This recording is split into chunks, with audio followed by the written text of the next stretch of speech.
estamos de regreso, amigos.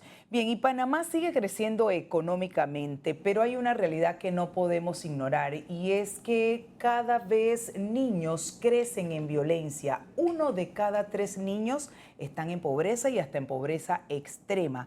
Y esto va de la mano precisamente con el tema de la violencia. Vamos a poner este tema en perspectiva de la mano con el licenciado Juan Carlos Córdoba. Él es experto en sostenibilidad y líder de sociedad civil. Juan Carlos, como siempre, un gustazo conversar contigo, sobre todo para poner en perspectiva temas sociales de importancia y relevancia. Y como bien lo inicié diciendo, 1 de cada 3 niños viven en pobreza, pobreza extrema, y eso se suma precisamente a la violencia en edades temprano. Y quiero pues precisamente conocer tu visión con relación con tu experiencia de estas realidades sociales. Bueno, una realidad que nos estalla una vez más en la cara, ¿no? No es nuevo. Este informe que presentó UNICEF recientemente, en efecto, tiene un enfoque de medir la pobreza por ingresos. Sin embargo, nosotros tenemos más o menos 15 o 20 años de estar reportando que el 40% de la niñez del país vive en condiciones de pobreza. Lo que contrasta aquí realmente es cómo se vive la pobreza en las distintas comunidades y de qué manera el Estado, y no estoy hablando de ningún gobierno en particular, no ha logrado evolucionar en tener servicios eficaces para romper el ciclo de la pobreza. Así es. Si nosotros leemos este informe, una de las recomendaciones, estoy totalmente de acuerdo en toda digamos, la radiografía, que es muy compleja, no estoy de acuerdo en las recomendaciones. ¿Por qué? Uno no resuelve el tema de la pobreza con más transferencias monetarias condicionadas. Sin duda. Y por eso te quería preguntar, ¿cuáles son las raíces? Porque generalmente atendemos el tema, como quien dice, en la epidermis, pero no profundizamos, ¿no? Sí, lo que pasa es que sí se busca un poco como poner una curita, que es una medida de emergencia para tratar de restituir algunos derechos básicos, alimentación, acceso a educación y todo. Pero con $50 en red de oportunidades, ¿qué familia puede resolver temas importantes? Miremos lo que pone 120 a los 65. $120 para un adulto mayor que no tiene cobertura de seguridad social, que no tiene un mecanismo de protección social. Con $120 usted va al súper y se compra desayuno. Entonces, ¿cómo ese adulto accede a medicamentos y a un sinnúmero de cosas más?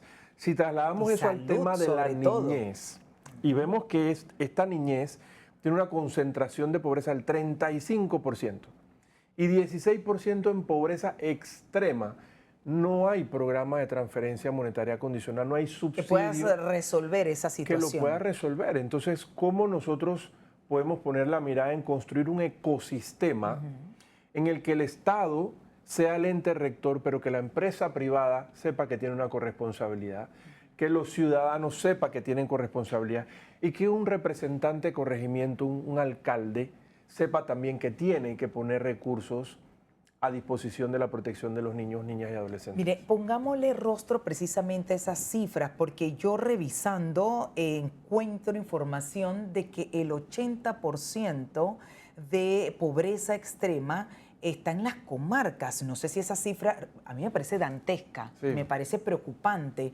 porque ahí estamos hablando de un ciclo o un círculo, debo decir, de esos niños donde no tienen acceso a educación, acceso a oportunidades, y es como un ciclo vicioso, ¿no? Sí. Entonces yo realmente no sé cómo podemos realmente romper ese círculo de la pobreza y la pobreza extrema que estamos viendo en las comarcas, porque nos quedamos siempre diciendo, Juan Carlos, que es que son áreas de difícil acceso, que es que tienen sus propias culturas, pero algo hay que hacer. Voy a tratar de hablar con mucho respeto en esta parte porque hay enfoques metodológicos que llevan esas cifras y están debidamente sustentados. Sí.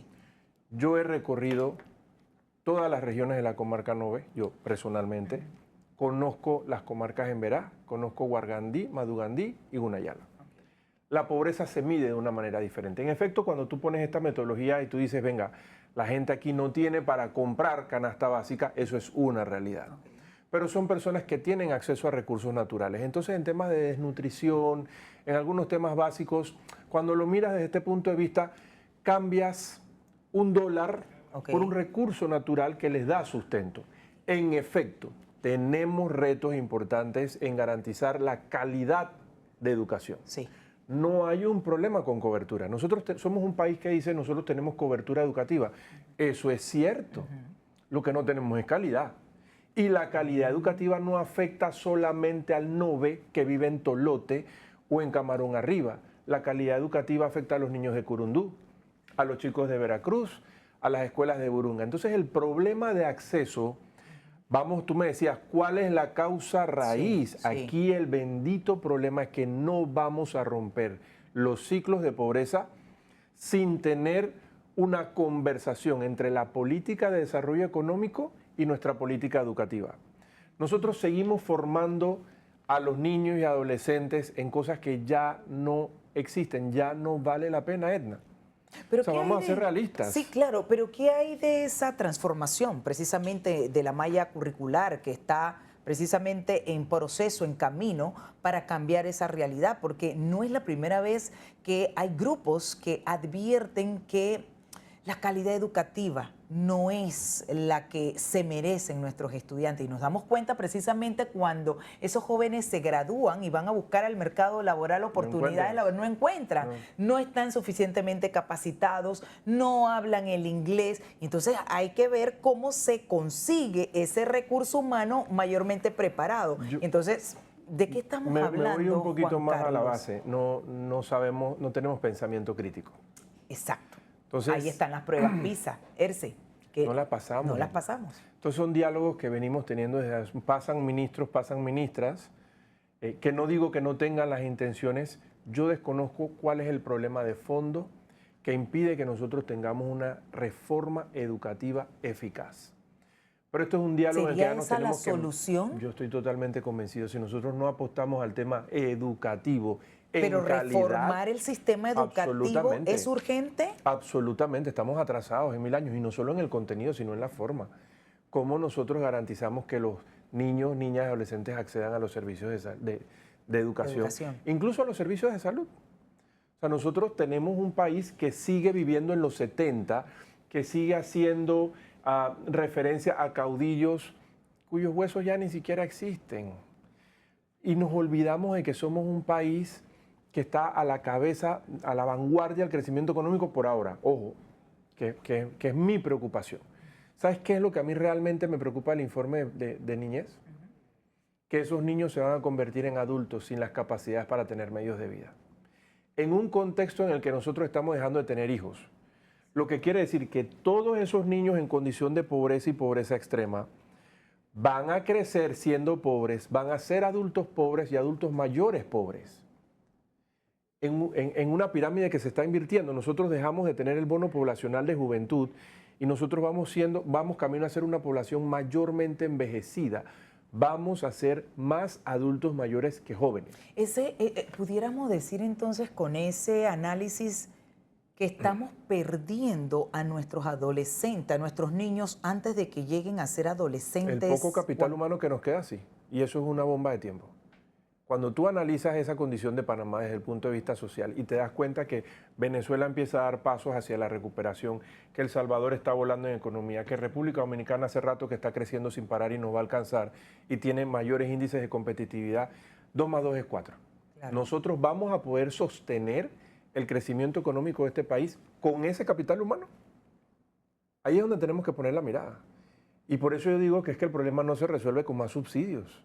Claro. Esto no es un tema de incrementar el presupuesto estatal con más programas de transferencia y con cosas que no resuelven los temas de fondo. ¿Cuáles serían las posibles soluciones desde tu mirada? Porque ciertamente tenemos un informe que nos pone en perspectiva y nos revienta en la cara, como bien lo dices, la realidad que tenemos en cuanto a la pobreza, pobreza extrema, la vulnerabilidad, y ahora vamos a abordar lo de la violencia.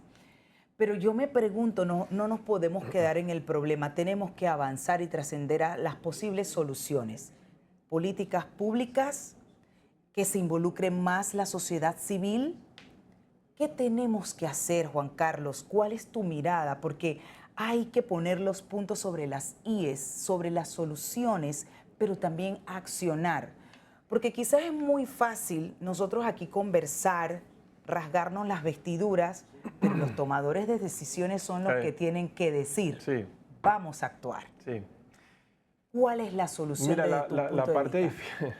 la parte difícil es precisamente los tomadores de decisiones, ¿Sí? ¿no? Yo creo que sí necesitamos tener un mayor nivel de conciencia en quienes toman decisiones tanto en el sector público como en el sector privado.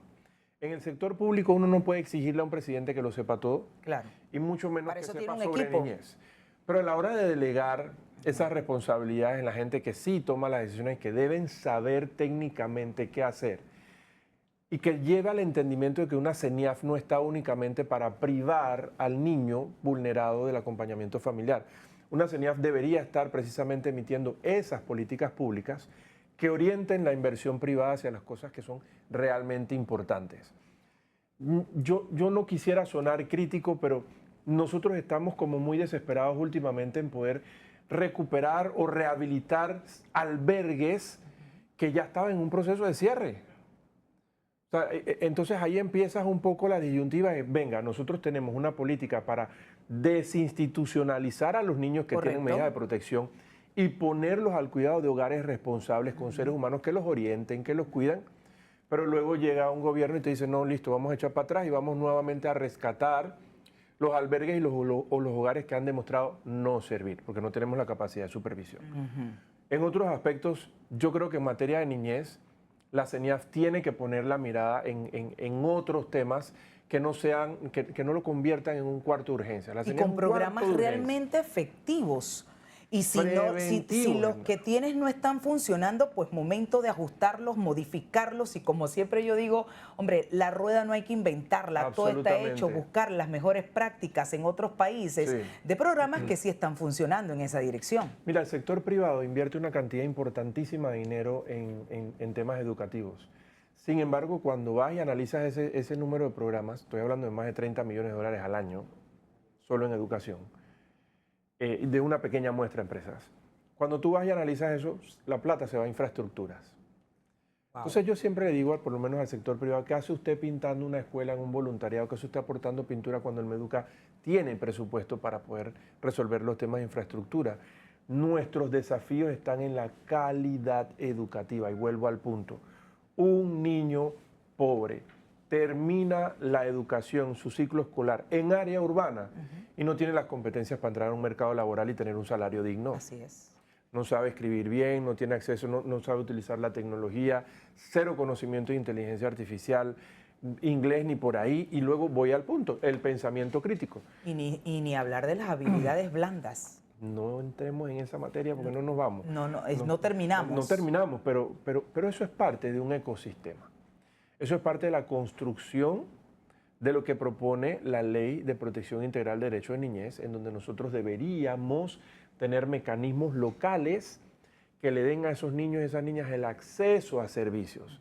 Programas después del after school, después de la escuela, temas nutricionales que garanticen a través del Ministerio de Educación. ¿Desde cuándo nosotros estamos hablando aquí de que las escuelas tienen la capacidad de poder proveer almuerzos dignos? ¿Qué les damos? Una galleta que sabe horrible y una leche que ni siquiera sabemos si aporta los nutrientes suficientes. Bueno, ahora se habla de comida caliente que se les está dando. Bueno, yo he recorrido un par de escuelas ahí en otro tipo de programas y no las veo.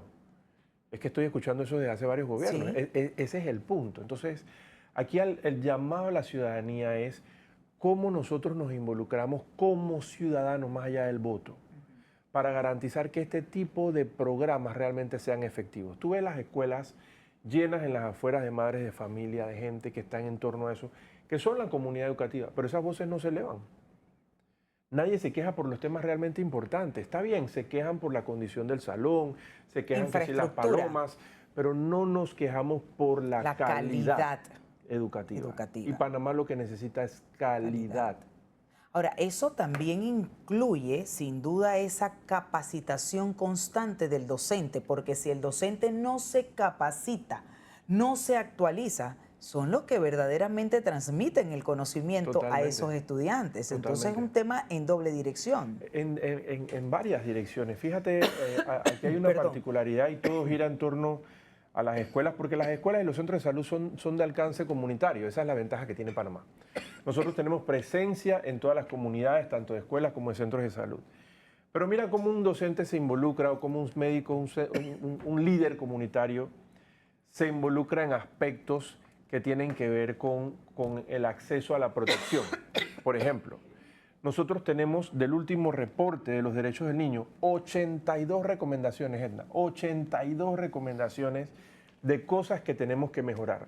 Aquí nosotros no estamos hablando de las condiciones que tiene Panamá que facilitan o proveen la venta, la prostitución y el uso de niños en espectáculos públicos. Y eso es algo que se está dando. Aquí hay estudios que dicen que en el sector turístico hay explotación sexual, que la tenemos en el área de la Riviera Pacífica, que la tenemos en el centro de la ciudad, que alrededor del Hospital del Niño usted puede encontrar condiciones que vulneran los derechos de los niños. Entonces, hay un número de cosas que no están bien. Hay estudios que nos dicen, y me lo han dicho a mí en la cara, en Colón, tú compras un niño por $2.000. Eso con relación o sea, es que esto tiene que ver con esa condición que estamos hablando, de cómo la pobreza vulnera mucho más. Cuando tú tienes una familia pobre, en esas condiciones que no hay comida, y el informe lo dice perfectamente, el informe lo dice, a medida que la familia tiene mayor cantidad de niños y es más grande, más riesgos hay de pobreza. Por eso tú ves que aquí hay condiciones que impulsan incluso a las familias y a los cuidadores a permitir, y en algunos casos incluso a incentivar, que esos niños, varones y niñas, mujeres, incurran en prácticas de explotación sexual o de autoexplotación. Y este país, en nuestros barrios, por esos condicionantes de pobreza, tiene padres y madres que o hacen la mirada a un lado o incluso están conscientes de que sus hijos están en una condición de explotación sexual.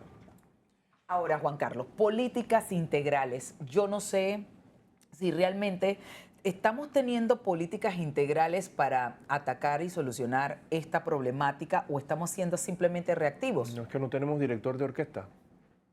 ¿Dónde está el director de la orquesta o la directora de la orquesta? Esto es un poco tratar de dirigir una gran banda. Imagínate que tienes una sinfónica que tiene muchas capacidades y que tiene cualquier cantidad de músicos con disposición y recursos porque tienen sus propios instrumentos. Pero esa banda necesita un director o una directora que sepa eso de música. Y eso es lo que nosotros no hemos tenido. Creo que ahí está quizás, como dice uno, la punta del iceberg, ¿no?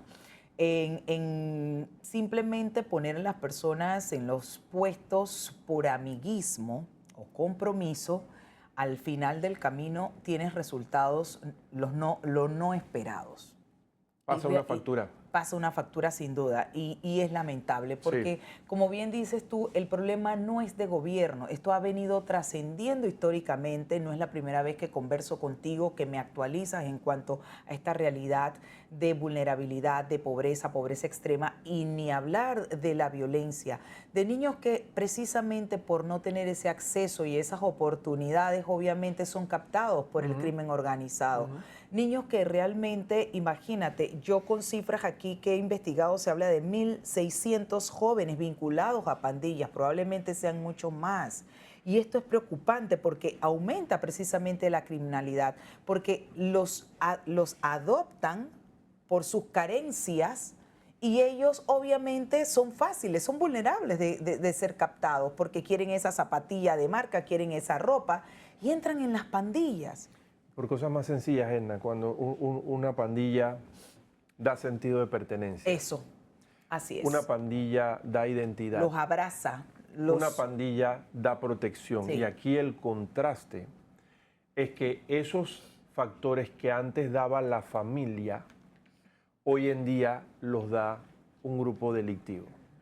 Y en efecto, estas son situaciones que incentivan la participación de los menores a bandas, a pandillas, que son elementos diferentes, pero de una forma u otra terminas vinculándote a un grupo humano en el que hay liderazgo, porque los líderes de las pandillas tienen un liderazgo que se tiene que reconocer, para mal, pero liderazgo hay.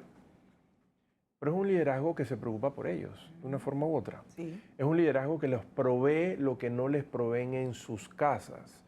Entonces ahí es donde yo digo que la mirada tiene que estar en la fuente, en las causas estructurales que condicionan estos comportamientos. hemos tenido programas eficientes. Sí, está bien, hay que poner mano dura, hay que perseguir el delito, darle por ahí $100, hubo uno que daba $100 a la gente de las pandillas, pero resulta ser que le da $100 al que está en pandilla y al que se esfuerza por ir a la escuela a ir bien, no le das. Así es. No tiene acceso a ese tipo de recursos. Entonces, ¿qué subsidiamos en Panamá? ¿Cuáles son las conductas que realmente nosotros estamos incentivando con esas políticas públicas?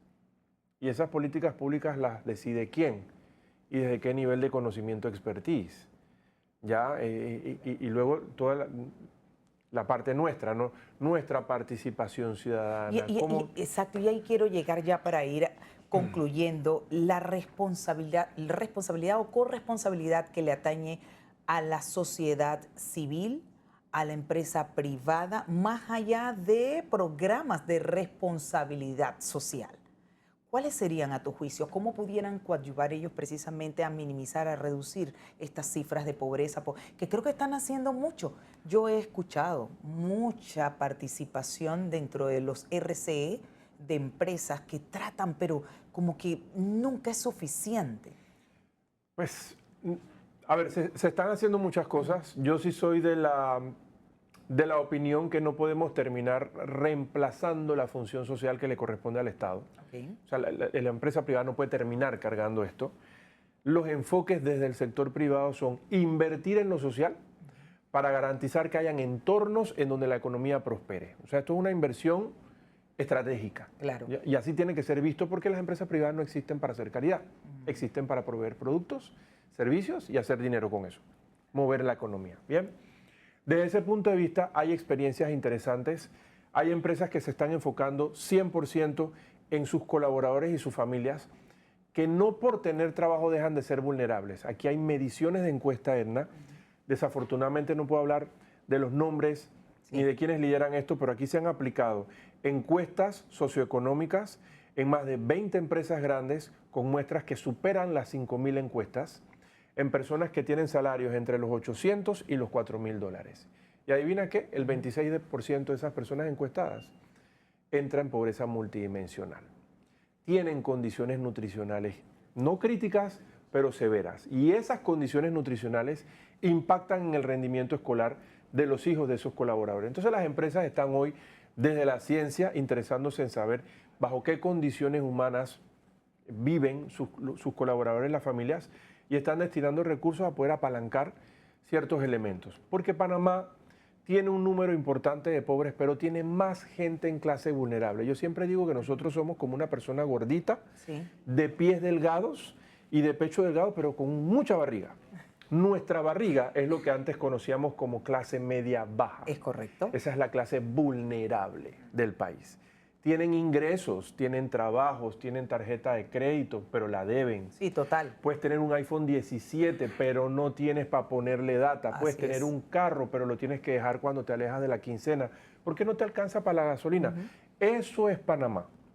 Y las políticas de protección a esa clase trabajadora y profesional deben apuntar realmente a garantizar las condiciones dignas que propicien el desarrollo humano. ¿Qué es desarrollo humano? Que sus hijos coman bien. Claro. Para que puedan rendir escolarmente. Que sus entornos comunitarios tengan seguridad, para que la gente de clase media, el pobre, tenga que dejar de invertir en verjas, en cámaras, en sistemas de seguridad. Todas esas fallas estructurales de los gobiernos le pasan factura a la población. En los lugares en donde tú y yo vivimos, pagar un seguridad es un costo que nosotros no deberíamos pagar. Pero nos hemos adaptado tanto a asumir nosotros esa función estatal que no lo vemos. Lo hemos normalizado. Lo hemos normalizado. Entonces, hay muchas condiciones que al final cuando tú traduces eso, el costo económico del abandono de la política social, al final lo carga el sector privado, pero también lo carga la población, la ciudadanía. La sociedad civil está poniendo su cuota, más de la que deberíamos poner, mucho más. Entonces sí, las empresas están invirtiendo. Yo creo que hay todavía muchas cosas que madurar. Decía el ejemplo de los temas educativos y se están haciendo diálogos. Por lo menos hay apertura al diálogo, a la escucha para saber que más que ir a pintar una escuela necesito invertir en programas que fortalezcan el pensamiento crítico, el pensamiento lógico-matemático, las habilidades lectoescritura y las habilidades blandas, Que ¿no? es muy importante. Esas son iniciativas que están fluyendo. Los temas nutricionales yo creo que están bien. Nosotros tenemos una cobertura y acceso a alimentos en el país, definitivamente retos, pero cuando tú comparas eso con otros países, en Panamá no es que tenemos mortandad de niños o de personas por causas asociadas a la desnutrición. Siguen siendo críticos los temas que vinculan a los adolescentes, tanto con la participación en pandillas, que los vinculan como víctimas de violencia. Así es. Y pongo sobre el tapete el tema de la violencia sexual, incluida la explotación sexual. Y los embarazos en adolescentes. Total, pero aquí vea, prostitución, venta, son temas críticos en los que nosotros también tenemos que poner la mirada. Yo cierro con esas reflexiones agradeciéndote una vez más, Juan Carlos Córdoba, experto en sostenibilidad y líder de sociedad civil. Y bueno, invitándote a que siempre vengas aquí a Hispania Informa para poner en perspectiva temas de tanta relevancia como es estos temas que hemos abordado. Porque una sociedad enferma, lo ha dicho el monseñor, una sociedad enferma, niños en esta situación, realmente no vamos para ningún lado, no avanzamos. No hay esperanza. Amigos, vamos a una breve pausa. Usted manténgase con nosotros. Regresamos con más información.